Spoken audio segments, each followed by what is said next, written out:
সরকার পতনের পর শ্রমিক হত্যা মামলায় গ্রেপ্তার সাবেক এমপি ব্যারিস্টার সাইদুল হক সুমন আদালতে হাজির হয়ে বলেন, ভালো থাকুক বাংলাদেশ। বুধবার ঢাকার মহানগর হাকিম আরিফুর রহমান তাকেও আরও ৬ জনকে গ্রেপ্তার দেখানোর আদেশ দেন। আদালত থেকে কারাগারে নেওয়ার পথে কেউ কেউ তাকে বাটপার বললে সুমন সাংবাদিকদের উপর মন্তব্য করেন। গত ৫ আগস্ট যাত্রাবাড়িতে গুলিবিদ্ধ হয়ে নিহত রিয়াজ হত্যাকাণ্ডে সুমন ২৫ নম্বর আসামি।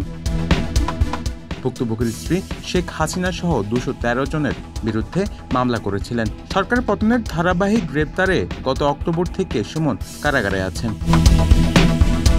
হবিগঞ্জ ৪ আসনে স্বতন্ত্র প্রার্থী হিসেবে আওয়ামী লীগের প্রার্থী মাহবুব আলীকে বিপুল ভোটে হারিয়ে সংসদ সদস্য নির্বাচিত হয়েছিলেন ব্যারিস্টার সৈয়দ সাইদুল হক সুমন।